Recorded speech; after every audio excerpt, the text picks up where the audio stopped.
تو وہ جب آمنا سامنا ہوا تو ظاہری بات ہے وہ پھر ایک نعرے بازی بھی ہوتی ہے اور وہ سارا، تو کورٹ کا ڈیکورم بہرحال اس سارے ماحول سے تھوڑا سا خراب ہوا.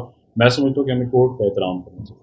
اچھا، آپ کیا دیکھتے ہیں ایز اے وکیل کہ 9 مئی کا ایک واقعہ ہوا جو کہ پاکستان تحریک انصاف کے لیے سیاہ باب کے طور پر ثابت آیا اور سامنے آیا، اس کے بعد دوبارہ خان صاحب مستقبل قریب یا مستقبل بعید میں آ رہے ہیں دوبارہ پی ایم کے طور پر؟ دیکھیں 9 مئی کے واقعے کے ساتھ اگر آپ یہ کہیں کہ کیا خان صاحب آ سکتے ہیں یا نہیں آ سکتے، 9 مئی کا واقعہ کر دینا اٹس مین کہ آپ اسٹیٹ کے خلاف چلے گئے، آپ پاکستان سے محبت نہیں کرتے تھے.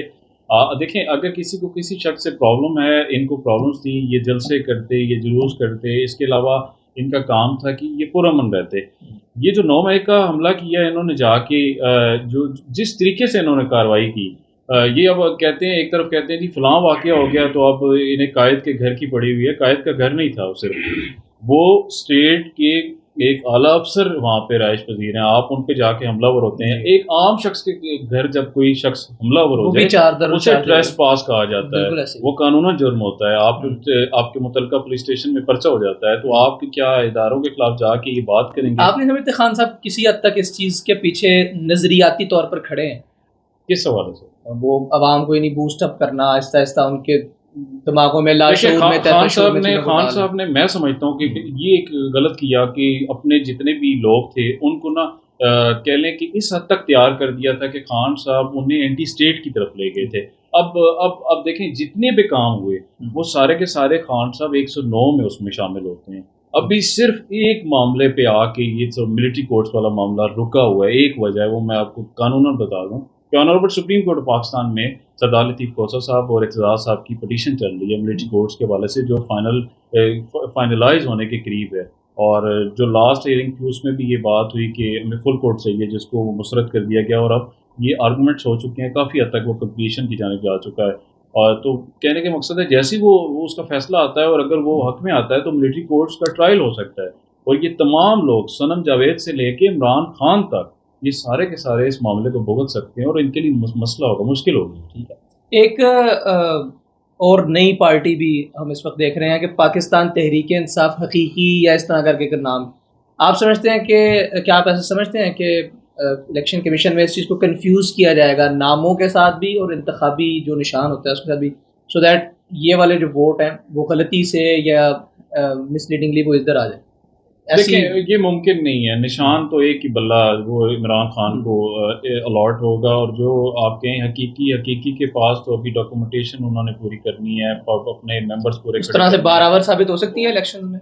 مشکل ہے. پرویز خٹک کی ووٹ نہیں ہے. پرویز خٹک اگر کہیں کہ میں اپنے ووٹ پہ پوری کہہ لیں کہ حکومت بنا لوں گا تو وہ خان صاحب کی ووٹ پہ الیکشن لڑے تھے. خان صاحب کی وزیر اعلیٰ رہے، خان صاحب کے defence minister. Vote bank strong نہیں ہے لیکن یہ اسٹریٹجی اسٹرانگ ثابت ہو سکتی ہے کہ نام کو کنفیوز کر کے ووٹ لے لیے جائیں. دیکھیں کیونکہ پرویز خٹک نے ان رہنا ہے، سیاسی آدمی ہے، وہ سیاست سے قطع تعلق تو نہیں ہو سکتا ہے. جیسے آج کل لوگ کہتے ہیں کہ ہم نے سیاست کو خیر آباد کہہ دیا، تو پرویز خٹک نے کیونکہ وہ جہانگیر ترین کے ساتھ جا نہیں سکتے تھے تو انہوں نے سوچا کہ کیوں نہ اپنی پارٹی بنا لی جائے جس میں چند پختون اور چند کچھ لوگوں کو شامل کر کے اپنے نشان پہ الیکشن لڑا جائے. اور ان کی اتنی کیپیسٹی ہے کہ وہ آزاد الیکشن نکال سکتے ہیں، لیکن آپ یہ کہیں کہ حکومت بنا لیں گے یہ مشکل ہے. اچھا ناصر بھائی، یہ بتائیے گا کہ جب ایک انسان بار بار پیدر پہ پیشیوں پر آ رہا ہے، ظاہر ہے بزرگ آدمی ہے، بارہ تھوڑا سا ڈاؤن بھی ہو جاتے ہیں اور پھر غیر روایتی گفتگو بھی کرتے ہیں اکثر وکلاء کے ساتھ بیٹھ کر، آپ کو لگتا ہے کہ خان صاحب اپنے ماضی کے کچھ معاملات پر شرمندہ ہیں، نادم ہیں، یا کہتے ہیں یار یہ نہیں ہونا چاہیے تھا، یہ نہیں کرنا چاہیے تھا؟ دیکھیں جو آپ کو کہیں شرمندگی کی بات کریں، یا میں سمجھتا ہوں یہ ورڈ ہمیں آپ کو مجھے بھی نہیں یوز کرنا چاہیے کہ شاید وہ فیل نہ کریں، برا ان کو نہ لگے خان صاحب کو. لیکن اب بات یہ کریں کہ شرمندگی کی جہاں تک بات ہے، آپ کو پتہ ہے کہ ایک نمائندے نے بھی کل پوچھا اور وہ یہی کہا. اب میں یہ کہنا چاہوں گا کہ خان صاحب جو بات کرتے ہیں، ملزم کے حوالے سے ایک بات کلیئر کر دوں، میں نے اپنے ولاگ میں بھی یہ بات کی کہ جب ملزم زبان کھولتا ہے تو وہ اپنا کیس خراب کرتا ہے. وہ جو رات کو پریس کانفرنس ان کی آتی ہے اپنے یوٹیوب چینل پہ یا قوم سے خطاب کا نام دیتے ہیں تو وہ اپنے کیسز کو خراب کر رہے ہیں. آپ کو یاد ہوگا خان صاحب 9 مئی کے بعد جب 12 مئی کو واپس اپنے گھر زمان پر پہنچے تھے، جو پہلی انہوں نے پریس کانفرنس کی تھی وہیں سے انہوں نے سارے معاملات کو خراب کیا اور انہوں نے تھریٹن کیا تھا لوگوں کو. تو کہنے کا مقصد ہے کہ انہیں ایک تو خاموش ہونا چاہیے، کیونکہ ملزم جو ہوتا ہے، کلائنٹ جو ہوتا ہے، اس کا خاموش ہونا بہتر ہوتا ہے، تبھی وکیل اسے بچا سکتا ہے. لاسٹلی ناصر بھائی، آپ کا چونکہ صحافت سے بھی تعلق ہے اور کسی حد تک سیاست سے بھی رہا، وکالت سے بھی ہے، اور یہ تینوں ہی کم خرچ بالا نشی ہوتے ہیں. بس جاتے جاتے یہ بتائیے گا کہ آج کل بڑا شہرہ ہے کہ خان صاحب نے ٹک ٹاک پر ایک ورلڈ ریکارڈ بنا دیا ہے اور جناب 24 گھنٹوں کے اندر ایک ہیوی ویورشپ لے لی ہے.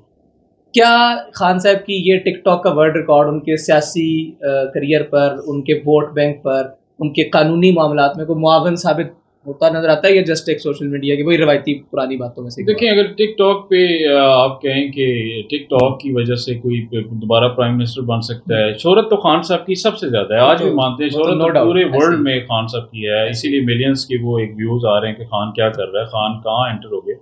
اگر ٹک ٹاک پہ میں کہتا ہوں کہ اگر وزیر اعظم بننا ہے تو صرف حریم شاہ کب کی بن گئی ہوتی ہے، اور اس کے علاوہ جتنے بھی فیمس لوگ تھے کب کے ٹک ٹاک پہ آ کے بن گئے تھے. ہاں اچھا پلیٹ فارم ہے، خان صاحب اچھا ایک شغل مل گیا ایک نیا، لیکن اس کے علاوہ اگر آپ کہیں کہ اس سے کوئی پارٹی بچ جائے گی، توشہ خانہ سے بچ جائیں گے، اس سے کوئی نیلیت بچ جائے گی، تو ممکن نہیں ہے. آپ کو تو کورٹ آف دی لا میں اپنا کیس کو فائٹ کرنا. یہ ورلڈ ریکارڈ بیس ہوتا ہے نہیں، اس کا کوئی فائدہ نہیں، کوئی فائدہ نہیں. اس سے بہتر تو اچھا ہے کمنٹیٹر دوبارہ بن جائیں، وہاں کروڑوں روپے ان کو مل سکتے ہیں مہینہ. ووٹرز کو خوش کرنے کے لیے ایک اچھی چیز تھی، اس کا کوئی فائدہ نہیں. ٹھیک ہے، بہت شکریہ. خواتین حضرات، آپ گفتگو سن رہے تھے. ناصر عظیم صاحب وہ شخصیت ہیں جو کہ ظاہر ہے آن گراؤنڈ موجود ہوتے ہیں اور مختلف معاملات روزمرہ کی بنیاد پر خاص طور پر بکلا کے ساتھ غیر روایتی طور پر خان صاحب کی گفتگو، ان کے اعصاب، ان کی باڈی لینگویج، ان کی آواز کا اتار چڑھاؤ، یہ تمام تر چیزیں جو ہیں بہرحال متاثر ہوتے ہیں. پھر اس کے علاوہ بھی ظاہر ہے جب آپ ایک ہوٹرز اور سائرنز بجاتی لمبی گاڑیوں کی قطار میں نہ آئے ہوں، ایک لمبے ہجوم کو لے کر آنے کے عادی ہوں اور وہ نہ لے کر آئے ہوں، تو ظاہر ہے پھر بھی آپ کو کانفیڈنس لیول کسی حد تک شیک کرتا ہے. تو یہ تمام تر چیزیں جو ہیں ہم ناصر صاحب سے جان رہے تھے. مجھے دستک سے اجازت دیجیے. اللہ.